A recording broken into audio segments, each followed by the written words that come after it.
there's this general misconception that for me to save or invest, I must be having a very big, 6-figure salary or pay. I must be earning a lot. You just create that culture of saving, and you create a wealth platform where then you have enough deposits in different pools that can afford you to buy while you're living the same quality of life. So in simple terms, say in 5 years, what do I want to do? In the last 5 years, whether employed or not, how much money did I make? How much of that do I have? And how much assets and liabilities do I have?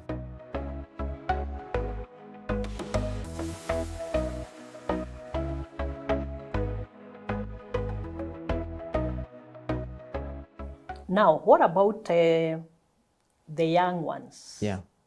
What opportunities are there for them for investment?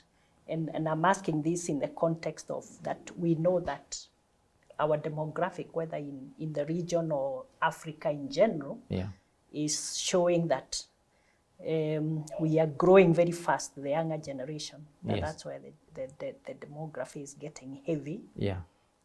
People less than 35 years. What's there for them, the young people? These are what that Kenya Housing Basic Report. Between the age of 0 to 24 years, we have 29 million Kenyans, 29.5 or thereabout, and we in total 53. So that's almost half. Significantly higher than half. Actually, it's more than half. More than half, yes. So that's where the bulk of the population is. Those are our future customers. The ability for them to make money because of education and digital and global internet. Exposure. They can work for anyone, anywhere in the world. They are accustomed to a sharing economy. So Uber, Airbnb, and the rest. So they are not attached to a lot of ownership. So they become the tenants and even investors. So it's just to pass the education of the need to invest. So you don't look at life now. You assume 10, 15, even assume you'll be here up to 80 years. You want to be able to take care of yourself and have passive income throughout, whether or not you're in formal employment. You can work anywhere.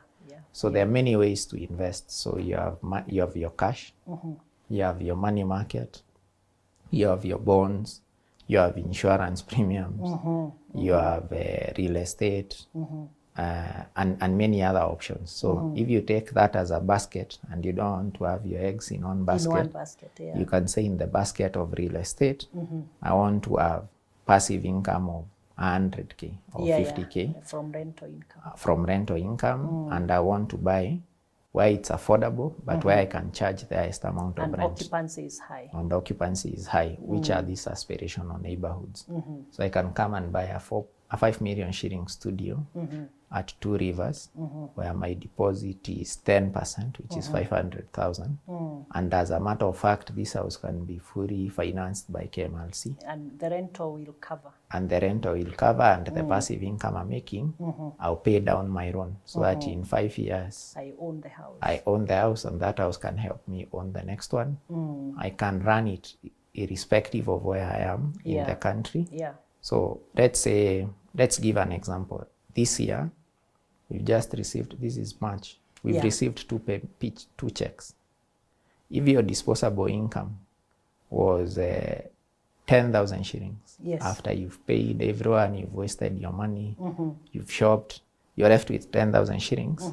In your account, you should have 20,000 as saving. Because you have two checks.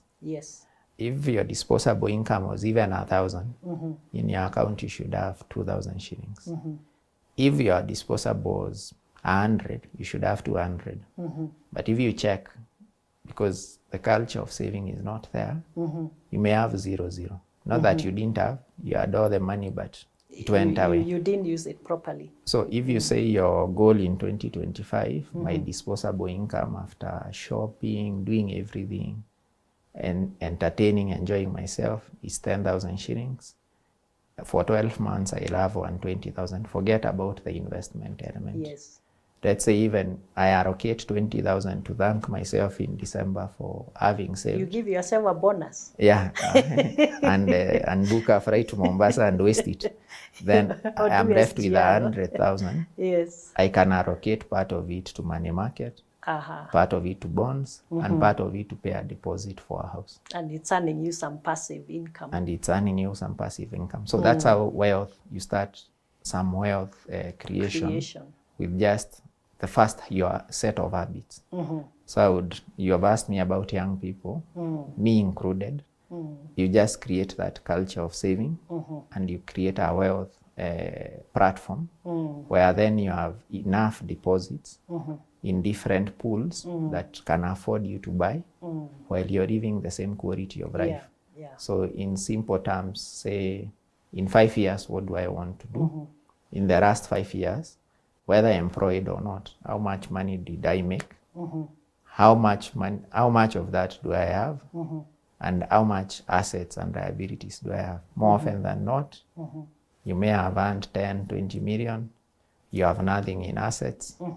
You have memories, but you can't store memories of how you spent all that money, despite working very hard. So in summary, I would encourage them to have a plan, save, and you can afford anything. Yeah. I'm asking you this because there's this general misconception that for me to save or invest, I must be having a very big, 6-figure salary or pay. I must be earning a lot. No. That is usually the excuse that I'm getting when we talk about savings and investment. So they will tell you, oh, you are talking about savings and investment because you earn big money. Me, I only earn 100,000. So I don't have anything to invest. In fact, when you earn big money, that's when it's difficult to save. Because your expenses are even high. And as you said earlier, the expectations on others from you are also very high. Yeah, so all the Harambe cards come to you.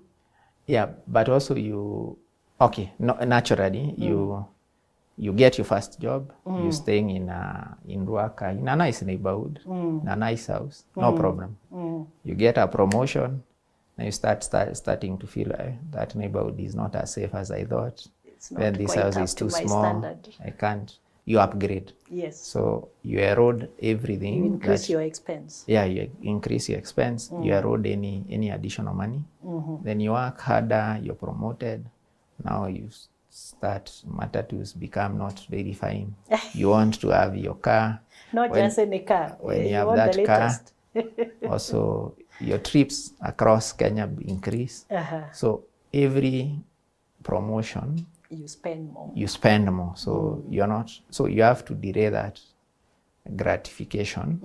That you don't need to change your neighborhood. You don't need to change your house. Then every incremental shilling you get, I'm not saying you live badly, but every incremental shilling you get, at least 80% is available to you to invest and to change your life in a more meaningful way and sustainable way. Because should anything ever happen, you need to have the same quality of life, and more often than not, things happen.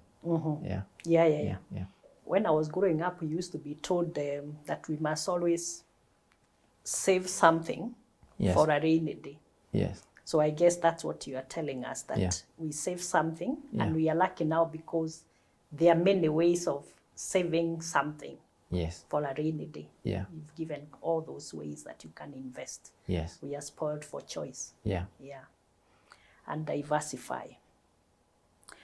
Okay, now, I read somewhere that in 2024, you are declared or you are awarded top 40 under 40 men. Yeah. It's true.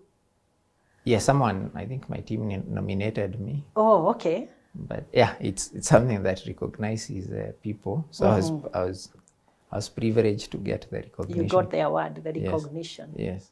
How did you feel about that? I was okay. I was happy. I was That's preparing for my next question, so be prepared. That someone had recognized.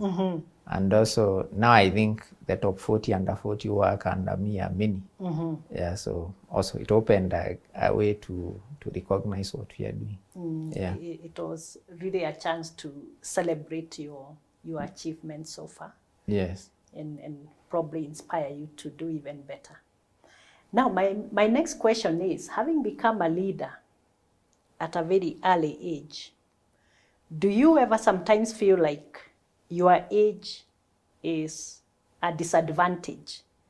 Like when you stand with your peers, probably who are, your fellow CEOs in various, either in your industry or in other sectors, do you ever feel like it's a disadvantage sometimes when you are that young?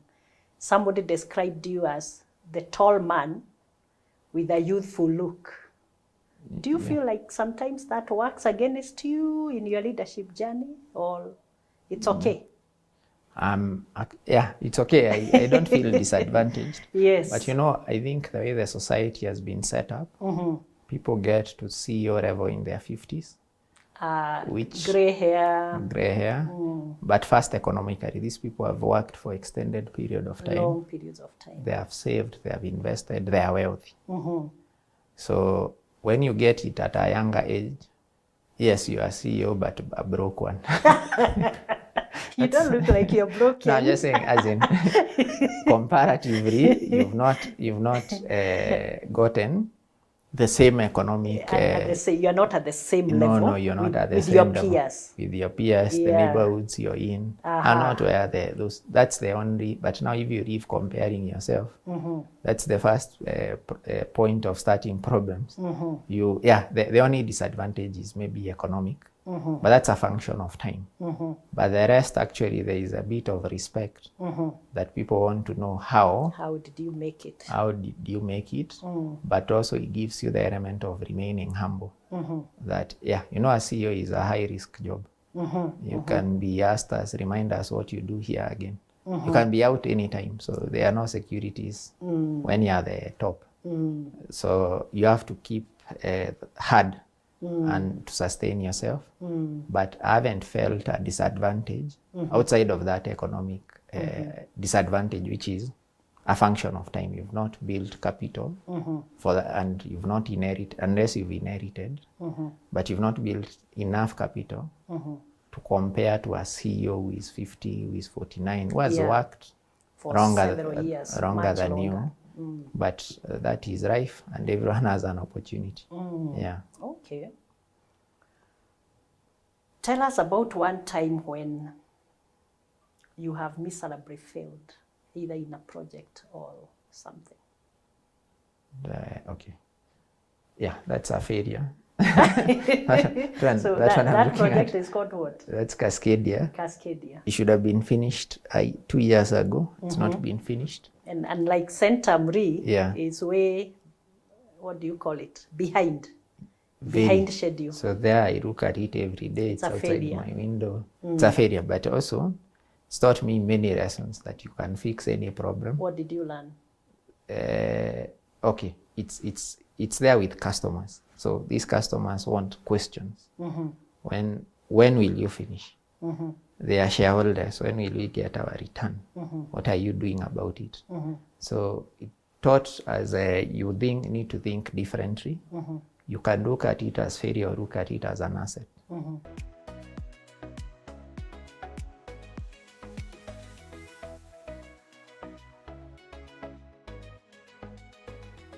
How do you develop your leadership skills? So first, reading and just identifying. Yeah, you talked about reading all the time. You get anything. Yeah. I listen to a lot of podcasts. Secondly, the greatest wealth you can have is your own health. And because I'm not getting any other body, it's this one. It's just this one. I have to take great care of it. Yes. So you have to make sure that it's in good shape, and if there's anything, you get it addressed. Then you also take trainings every so often to just get new skills, like where is the world moving, what are other organizations doing, because The there's someone trends. doing something better than you. Different, yeah.